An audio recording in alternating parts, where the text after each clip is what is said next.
My twin sister claimed I was the mistake at Thanksgiving, but the CEO guest asked me to sit beside him. My name is Evelyn Brooks. I am 35 years old. My twin sister is named Madeline Brooks. We were born on the same day, at the same hour, from the same womb, but from the very first moment she was labeled the success, and I was labeled the error.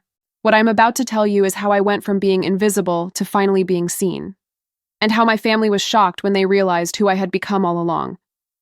But before I continue, let me ask you, where are you watching from? If you have ever been compared, if you have ever been the overlooked one, if you have ever felt like you were never enough, leave your like right now and subscribe. Because what happened at the end, you will not believe. Everything started long before that Thanksgiving dinner. It started when we were children in Charleston, South Carolina, in a house where appearances mattered more than anything else. Our mother, Patricia Brooks, always said that education opens doors, but what she really meant was, good image opens doors. And Madeline always had the right image. She spoke loudly. She laughed easily. She knew exactly what to say in every situation. I spoke quietly. I observed. I listened too much. And in our family, that was seen as weakness. Our father, Richard Brooks, was a real estate agent who valued status above substance. He loved showing off our family at social gatherings. And Madeline was always the one he wanted in the spotlight. I was the one who stayed in the background, making sure everything ran smoothly. From the time we were 8 years old, Madeline loved playing with labels. Her favorite one for me was simple and cruel. She would smile, tilt her head, and say in front of friends, relatives, anyone who would listen, "Evelyn is the system error. I am the version that worked out." I would laugh. I would pretend it did not hurt. But that phrase grew with me.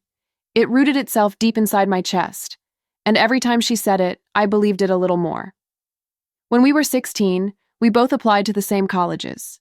Madeline got into 3 prestigious schools. I got into 2 state universities. Our mother hugged Madeline in front of the entire extended family at a Sunday dinner and said, "See? This is what happens when you put yourself out there." I was standing right there, holding the acceptance letters I had worked so hard for, but no one hugged me. No one even looked at me. That was the pattern. Madeline shone. I supported. Madeline achieved. I enabled. Madeline spoke. I stayed silent. In college, Madeline studied communications and became the president of 3 student organizations. I studied business management and worked part-time jobs to help pay for books and expenses. Our parents bragged about her leadership. They never mentioned that I sent money home when they needed help with bills. After graduation, Madeline got a job at a marketing firm in Atlanta. I stayed in Charleston and worked as an operations coordinator at a mid-sized logistics company. My job was not glamorous. I did not have a fancy title. But I was the person who solved crises, optimized processes, and saved projects when they were falling apart. No one in my family knew that, because I never talked about it, and they never asked. By the time we were 35, the dynamic had not changed. Madeline was still the star. I was still the shadow. She had moved back to Charleston 2 years earlier, working remotely for a tech startup, and she loved telling everyone at family gatherings about her exciting projects and her impressive network. I still worked at the same company.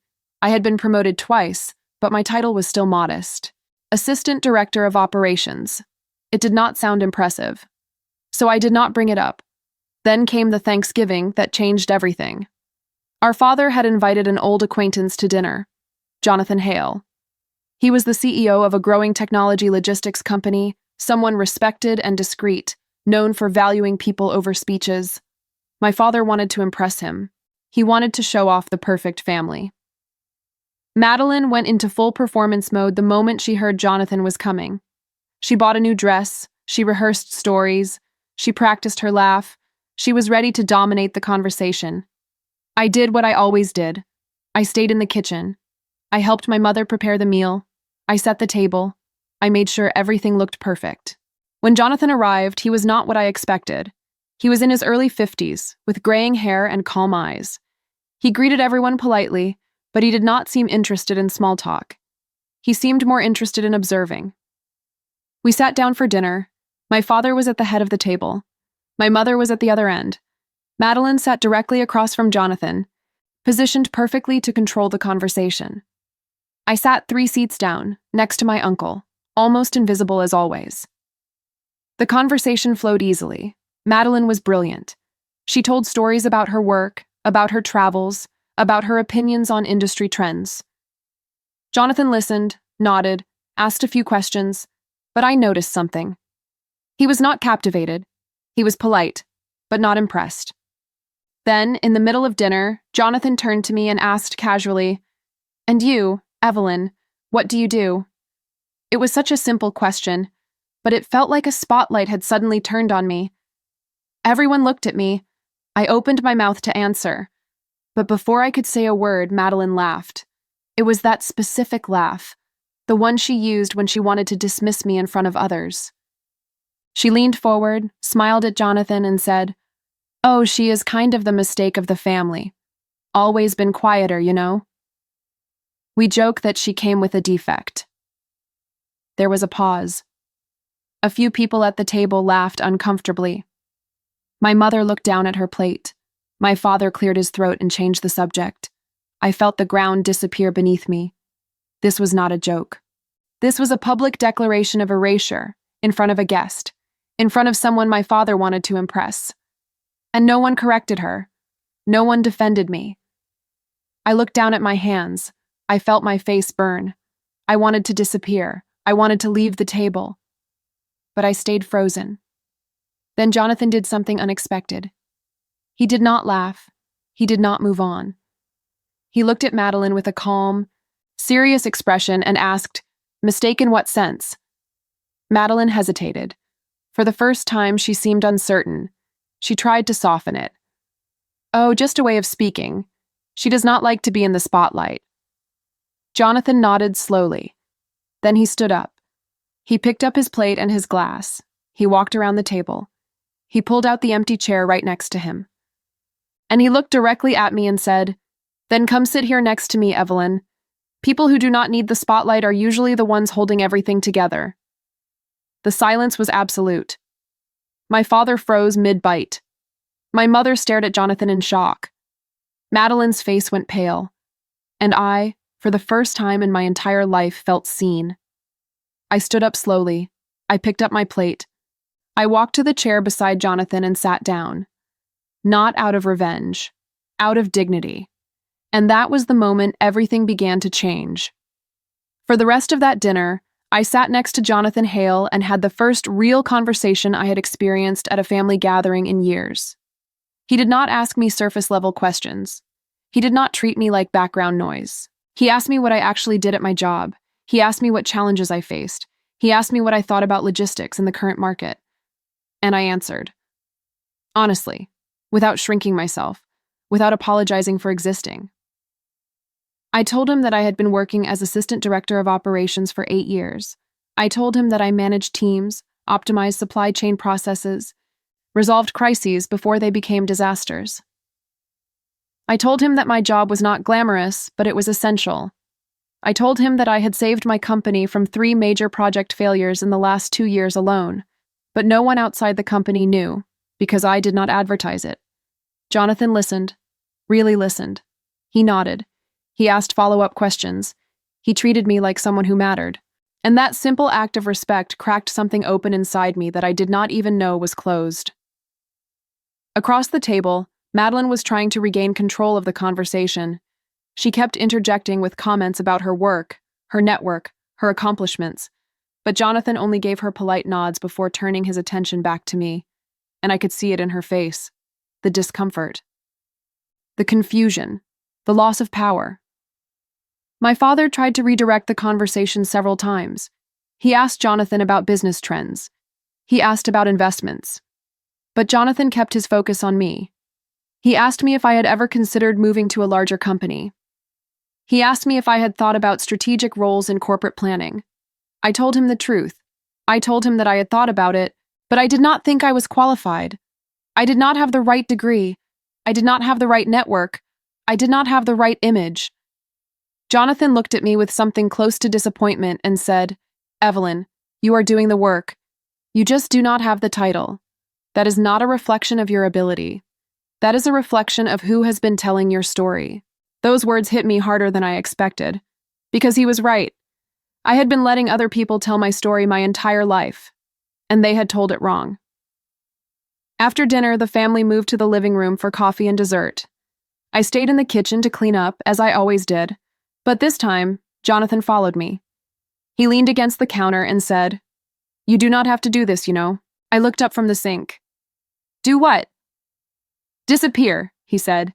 "You spent the entire evening making sure everyone else was comfortable. You do not owe them that." I did not know what to say. I had never thought of it that way.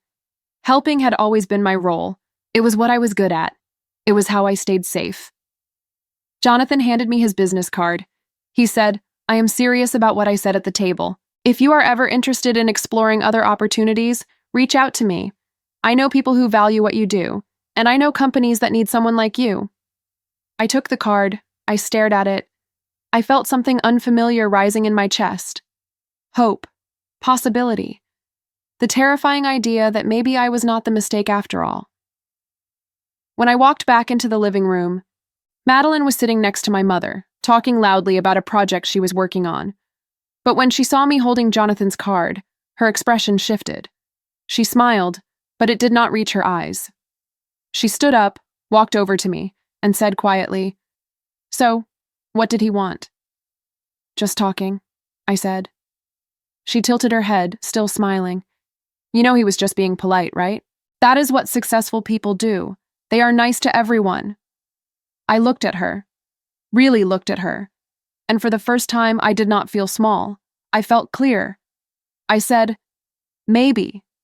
Or maybe he actually saw something you did not." Her smile faltered. She opened her mouth to respond, but Jonathan walked into the room at that moment, and she stopped. She turned back to my mother and resumed her performance. But something had shifted, and we both felt it. That night, after everyone left, I sat alone in my apartment and stared at Jonathan's business card. I thought about everything he had said. I thought about how I had spent 35 years believing I was the error. I thought about how easy it had been to accept that label. And I realized something painful but necessary. No one had forced me to be invisible. I had chosen it. I had chosen safety over risk. I had chosen silence over voice. I had chosen to stay small because being small meant I could not fail. But staying small also meant I could never grow. I thought about Madeline. I thought about how much energy she put into maintaining her image. I thought about how fragile that image actually was. Because if she truly believed she was the success, why did she need to keep reminding everyone that I was the failure?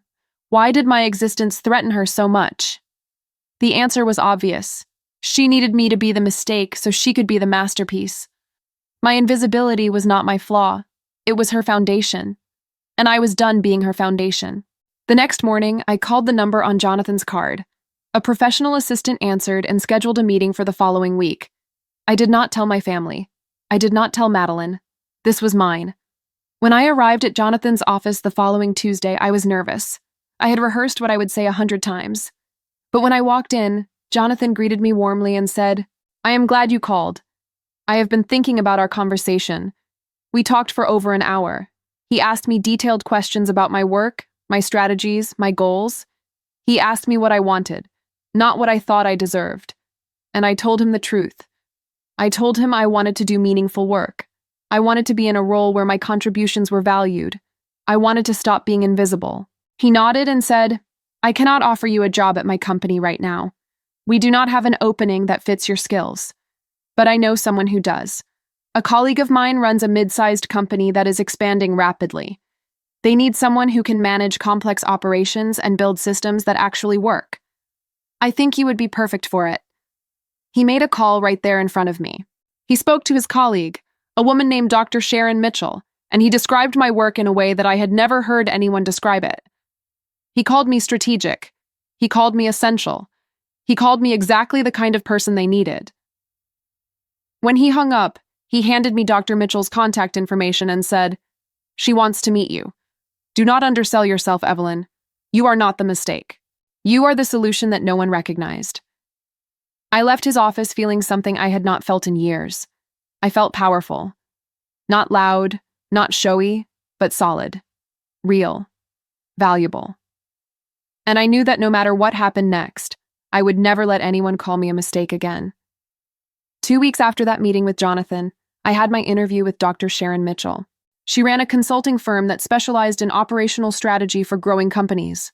The firm was not massive, but it was respected, and they were looking for a director of strategic operations. I walked into that interview prepared. I brought documentation of projects I had managed. I brought process maps I had created. I brought evidence of problems I had solved. I did not apologize. I did not downplay. I presented myself as I actually was. Dr. Mitchell was in her late 40s, sharp-eyed and direct. She did not waste time with small talk. She asked hard questions. She challenged my answers. She pushed me to defend my strategies. And I realized something during that conversation. I was not being tested to see if I could perform. I was being tested to see if I knew my own value. And I did. At the end of the interview, Dr. Mitchell leaned back in her chair and said, "Jonathan told me you were good. He did not tell me you were this good. I want to make you an offer, but I need to be honest with you. This role is high pressure. You will be managing teams, designing systems, and reporting directly to me. You will not be in the background anymore. Are you ready for that?" I did not hesitate. I said, "Yes." She smiled. "Good. I will send you the offer letter by the end of the week." I walked out of that building feeling like I was floating. I had not just gotten a job offer. I had gotten validation. Real validation. From people who understood what I did and why it mattered. But I did not tell my family yet. I wanted to wait until the offer was official. And I wanted to be sure this was real before I let anyone else into it. During those 2 weeks of waiting, something strange happened. Madeline started reaching out to me more. She texted me. She called me. She invited me to lunch. It was subtle, but I could tell she was trying to regain closeness, trying to figure out what had happened at Thanksgiving, trying to reassure herself that I was still in my place. I met her for lunch on a Saturday afternoon at a cafe downtown. She was already there when I arrived, scrolling through her phone. When she saw me, she smiled brightly and waved me over. We ordered food. We made small talk. She told me about a new campaign she was working on. She asked me about work. I gave vague answers. And then, after a pause, she leaned forward and said, "So what did you think of Jonathan?" I looked at her carefully. He seemed nice. She laughed.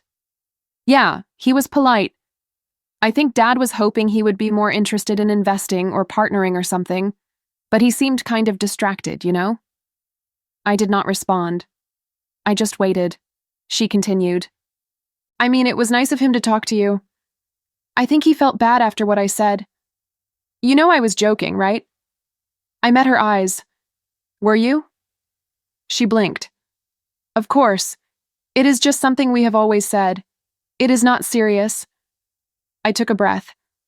"Madeline, you have called me a mistake since we were 8 years old. You have said it in front of friends, family, strangers.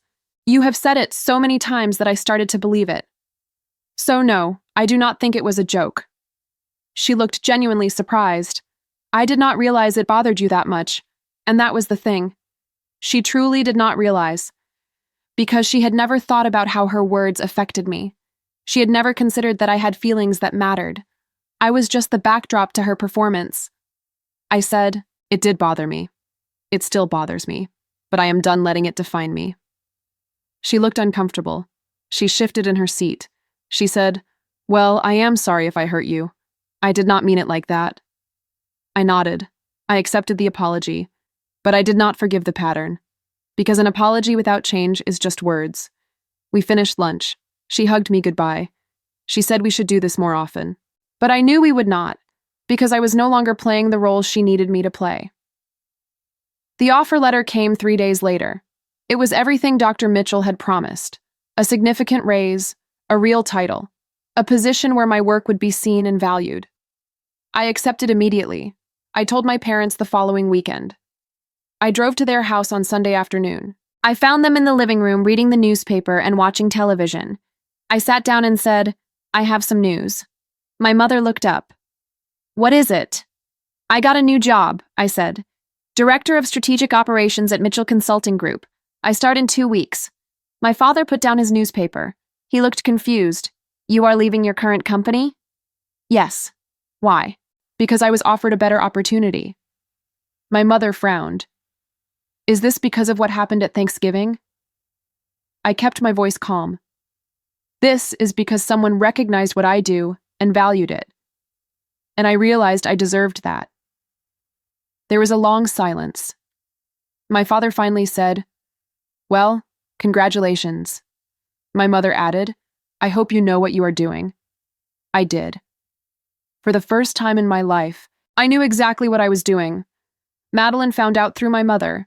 She called me that evening, her voice tight. Mom told me you got a new job. I did.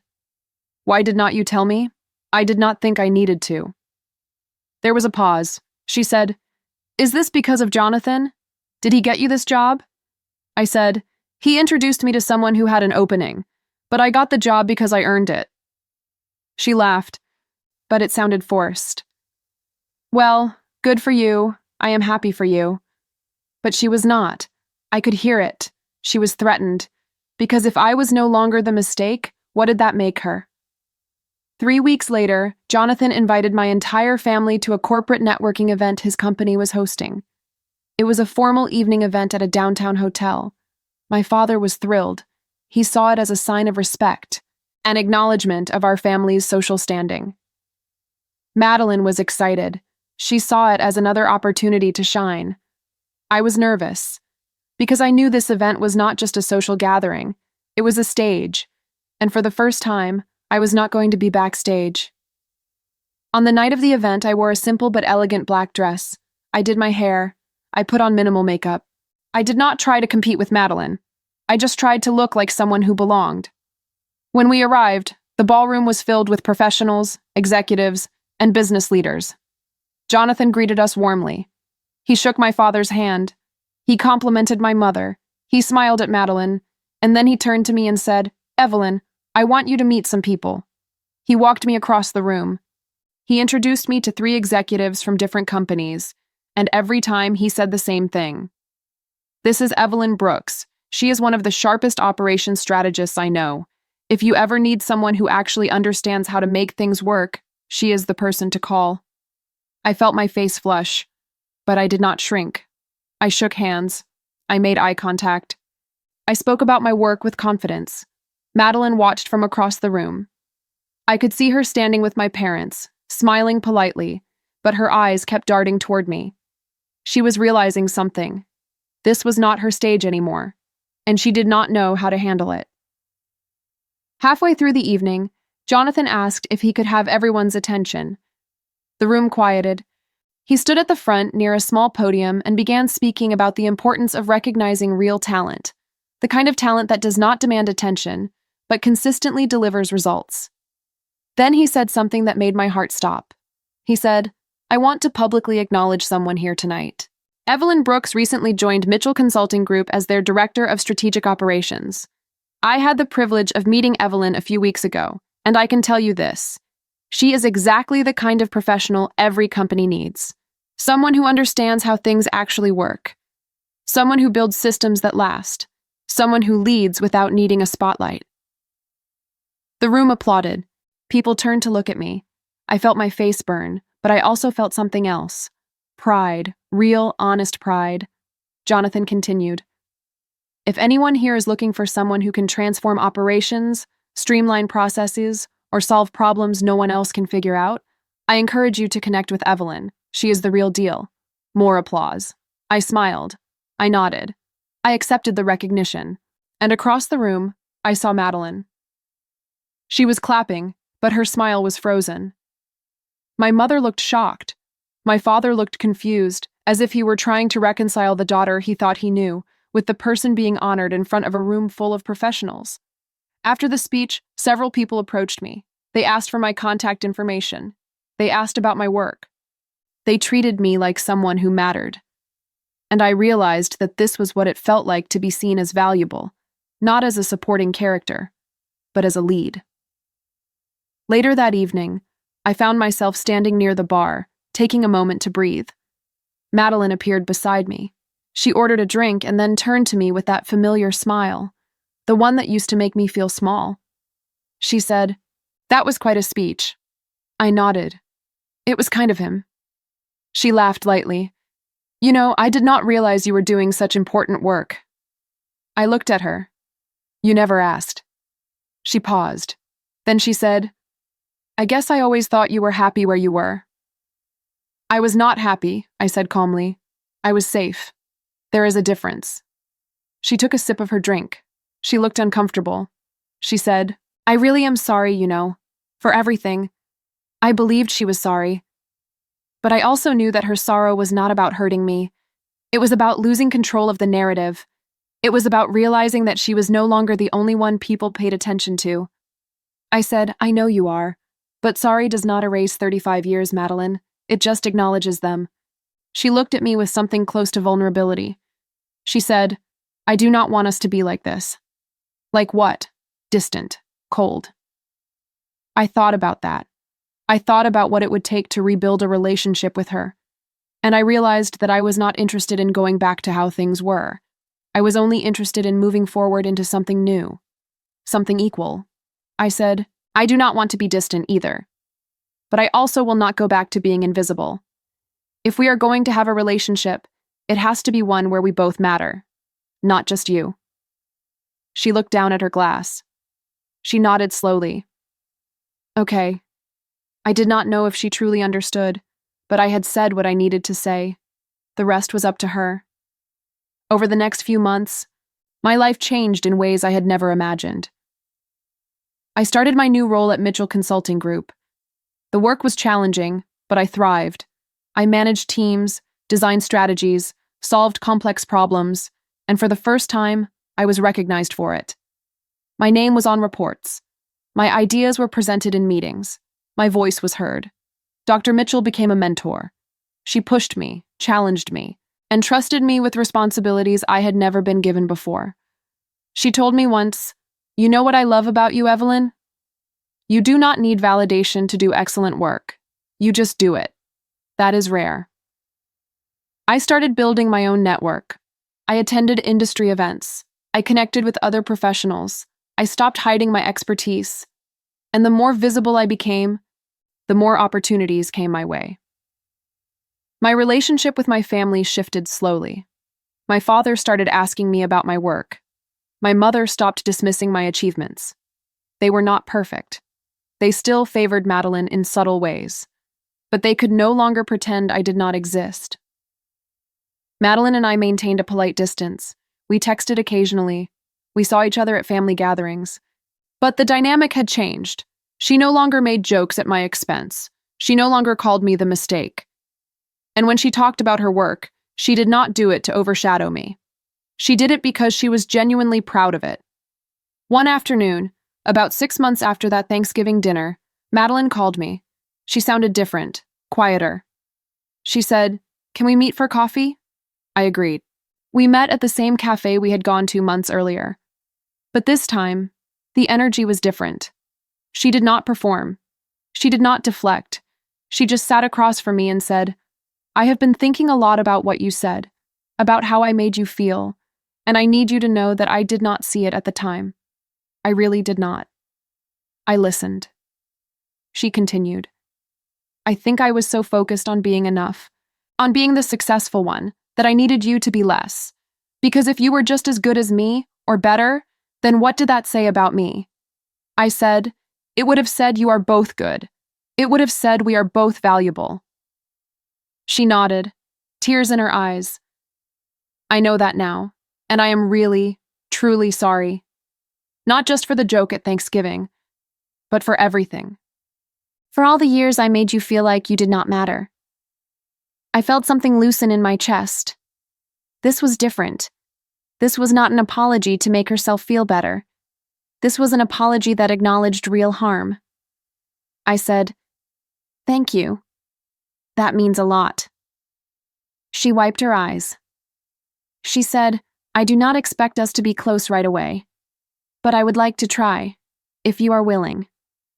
I thought about it. I thought about what forgiveness actually meant, and I realized that forgiveness did not mean forgetting.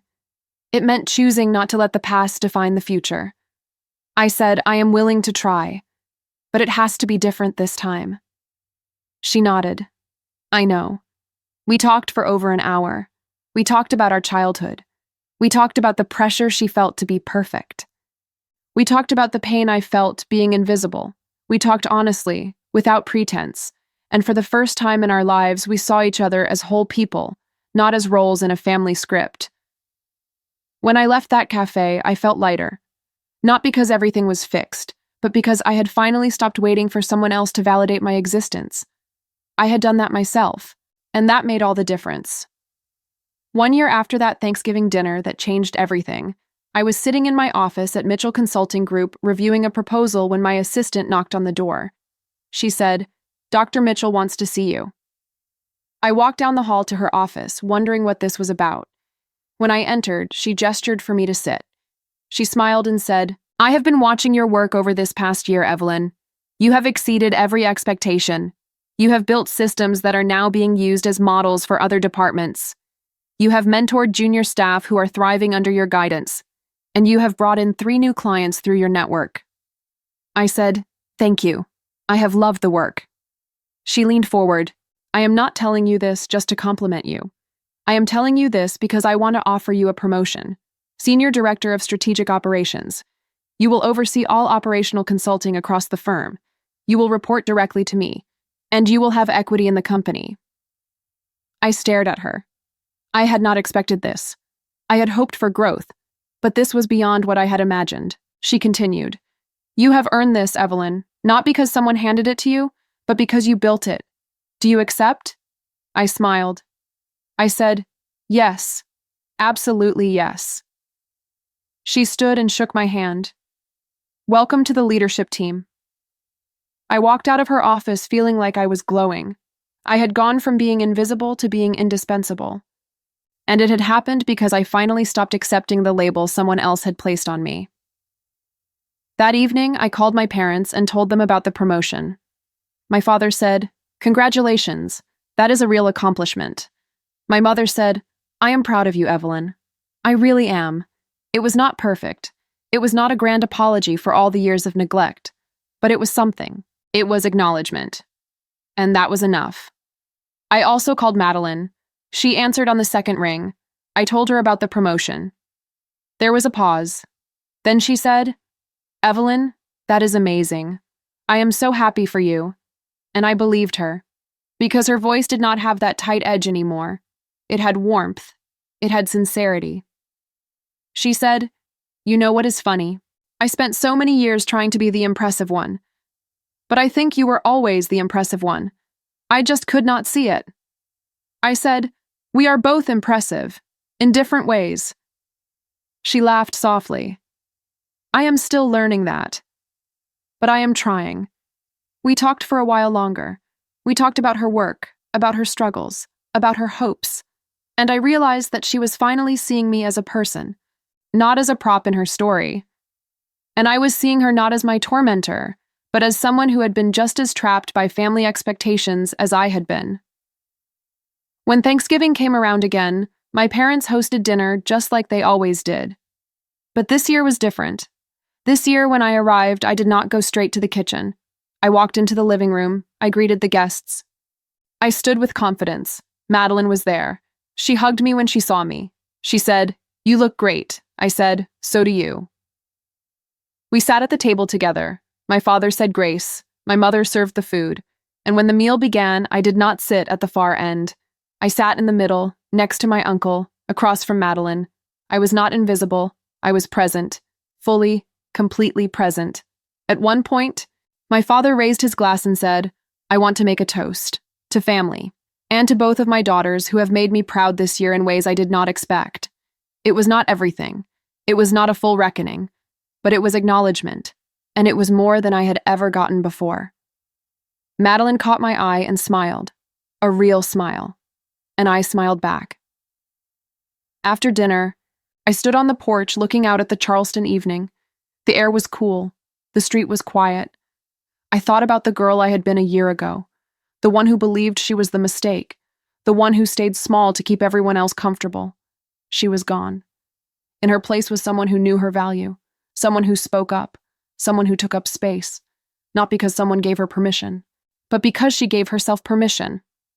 Jonathan had been right. I was not the error. I was the solution that no one had recognized. And once I recognized it myself, everything changed. I heard footsteps behind me. Madeline came out onto the porch. She stood beside me and said, "Do you ever think about that Thanksgiving? The one where Jonathan called you out?" I nodded, all the time. She said, "I hated him that night. I thought he was rude, but he saw something I did not see, and I am glad he did." I looked at her. "Me too." She said, "I am sorry it took me so long to see it myself." I said, "I am sorry I did not demand to be seen sooner." She shook her head. "You should not have had to demand it. It should have been automatic." She was right. But I also knew that waiting for automatic recognition would have kept me invisible forever. I had to claim it. I had to fight for it. And I had to believe I was worth it before anyone else did. We stood there in silence for a moment. Then Madeline said, "I am proud of you, Evelyn. I do not think I have ever said that before." I looked at her. I saw the sincerity in her eyes. I said, "Thank you. That means more than you know." She smiled. Then she went back inside. I stayed on the porch a little longer. I thought about everything that had happened in the past year. The fear, the risk, the growth, the recognition, the healing. And I realized something important. This was not a story about revenge. This was not a story about proving someone wrong. This was a story about finding myself when everyone else had looked away. It was a story about choosing to be seen when the world had decided I was invisible. It was a story about refusing to be the mistake when I had always been the solution. I walked back inside. I joined my family at the table. I laughed. I talked. I belonged. Not because they finally made room for me, but because I stopped waiting for permission to exist. This story, while dramatized, is inspired by the real experiences of countless individuals who have lived in the shadow of a sibling, constantly compared and chronically overlooked. Being genetically identical yet emotionally discarded teaches you something profound. Your worth was never determined by who saw you, but by who you chose to become when no one was looking. These are not just stories. They are lessons in self-worth, resilience, and the courage to choose yourself when no one else does. Before you go, I want to ask you, have you ever been constantly compared to a sibling or someone close? How did that shape who you are today? And for those who felt invisible in their own families, what was the moment you decided to finally see yourself? If this story resonated with you, if you felt the pain, the struggle, and ultimately the liberation, write the word "seen" in the comments so I know you stayed until the end. And tell me, what city are you watching from? I would love to know where this message is reaching. If you found value in this story, hit that like button. Subscribe to the channel if you have not already, and turn on notifications so you never miss a story that might change how you see yourself. Share this with someone who needs to hear it, someone who is still fighting to be seen. And do not forget to click on the next video in the cards above, because every story here carries a message worth hearing. Thank you for being here. Thank you for listening, and remember, you were never the mistake. You were always the solution.